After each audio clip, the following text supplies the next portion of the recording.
Welcome to the Plato Paradigm, a paradigm shift in reading Plato's dialogues. Episode 134, Meno 93e to 94e.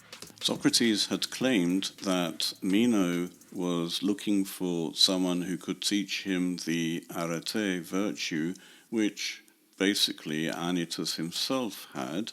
Socrates didn't say that, but we learned that from the description.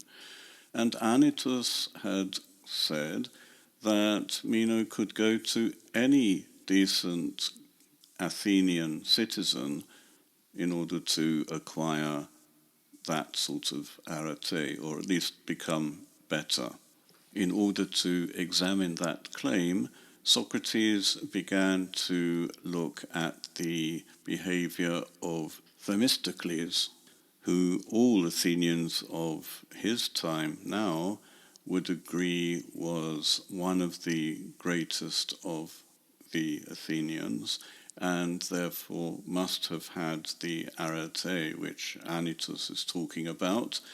And then Socrates simply points out that if he had this arete, and if this arete was something teachable, then surely he would have passed it on to his son. And he points out that Themistocles did care for his son, Cleophantos, and we can see that from the fact that Themistocles found for his son all sorts of other teachers for various skills, and the son himself was able to learn because he clearly learnt a lot from these teachers, and yet in this particular arete, Themistocles failed. The son was a bad Athenian citizen. What's interesting is that even Anytus agrees, and of course this argument would have failed if Anytus hadn't agreed. Socrates wasn't risking anything because Themistocles was famous for his greatness, and his son was infamous. Socrates sums this up.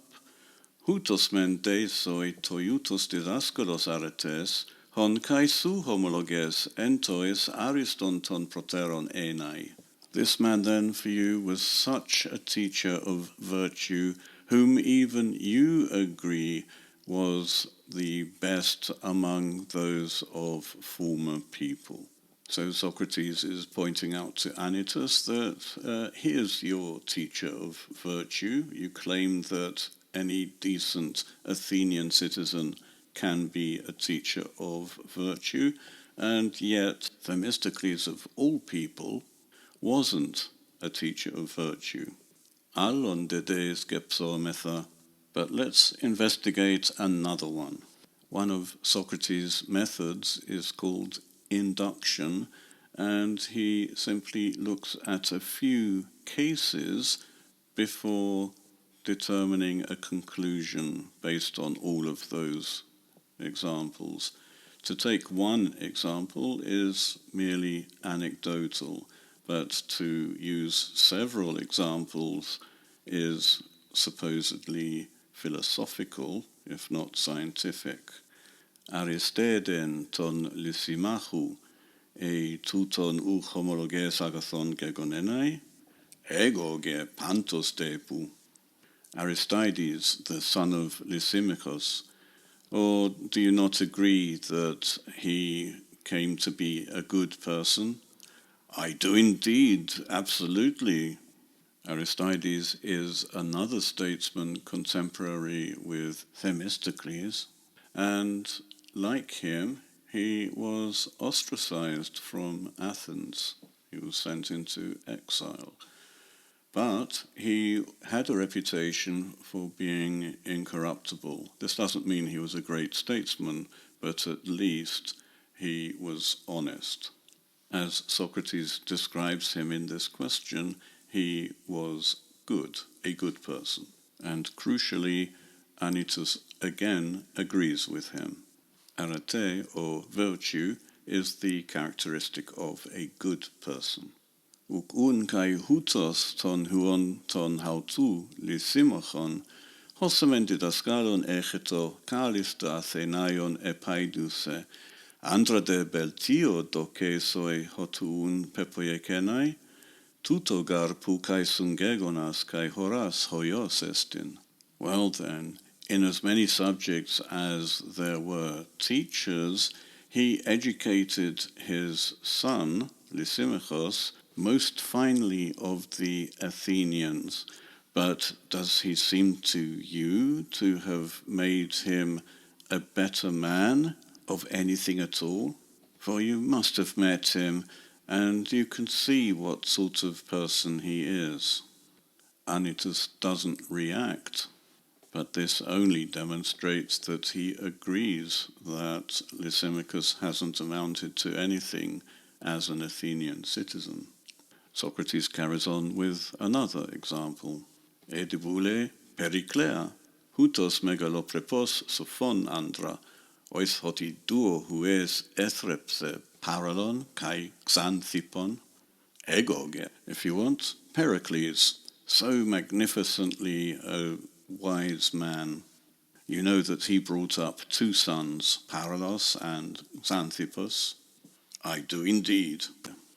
Pericles is of the next generation of great Athenians, and he was the strategos, the general who basically planned the entire strategy leading to the Peloponnesian War, the war between Sparta and Athens. And unfortunately for Athens, Pericles died in the first siege of Athens in the Great Plague that broke out in 430, and Pericles died in 429, very near the beginning of the war, which carried on for another 26 years. Tutus mentoi hos oista kaisu, hypeas men edidaxen udenos cherus Athenaion, kai musiken, kai agonian, kai tala epaidusen hosa technes echetai udenos cherus. Agathus de ara andras uke buleto poiesai, docomen e buleto, ala me uke e didacton.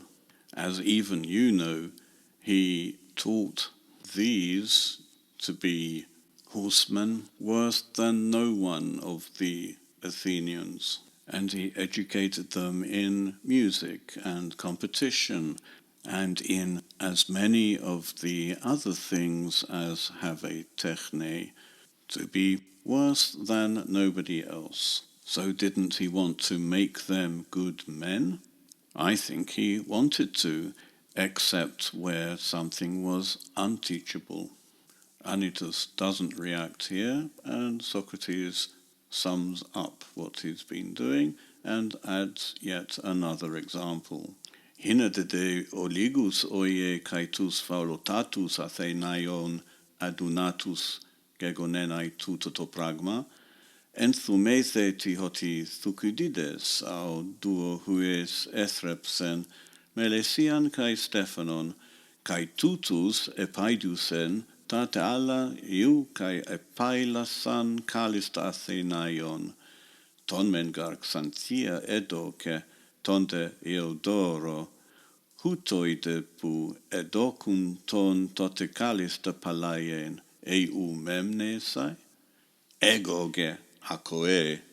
Just so you don't think that just a few and the most worthless of the Athenians are incapable in this matter, consider that Thucydides as well brought up two sons, Melesias and Stephanos, and educated these in other things well, and especially they wrestled most finely of the Athenians, for he gave one to Xanthias and the other to Eudorus, for these seemed to wrestle the best at the time.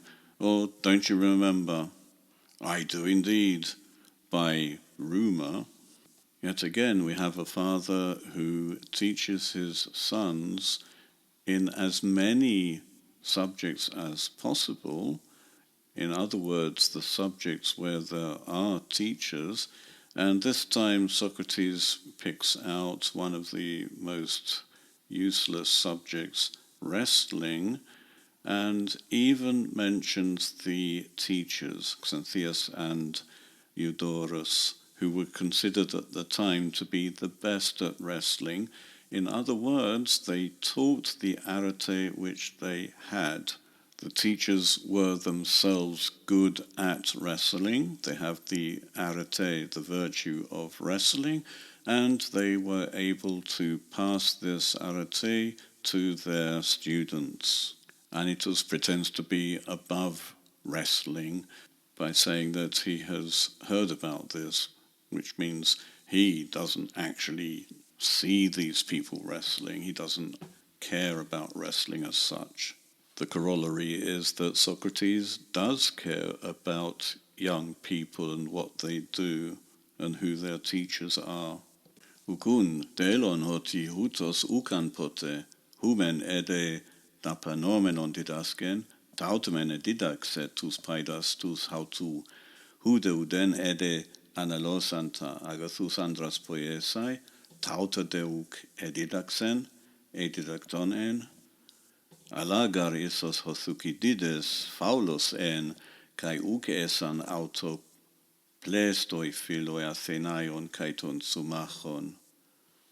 Isn't it clear then that this man wouldn't ever have, if where he needed to spend money to teach, he did teach these things to his children, but where he didn't need to spend money to make his children good men, these things he didn't teach. All this wouldn't have been the case if it were something teachable. But perhaps Thucydides was a worthless man, and he didn't have very many friends among the Athenians and the allies. Kai oikias megales en, kai eduneto mega, en te pole kai entois alois helesin, hoste eper en tuto didacton, exiuren an hostis emmelen autu tus hues agathus poiesen, eton epicuriontis, eton xenon, e autos me escholeten diaten tes poleos epimeleian, alagar o hetaire anute, me uc e didacton arete. And he was of a great household, and had a lot of power in the city and among the Greeks, so that if this thing were something teachable, he would have been able to find someone who would make his sons good, whether someone of the locals or of the xenoi, if he himself didn't have the time because of caring for the city, unless, my friend Anytus, virtue is something not teachable.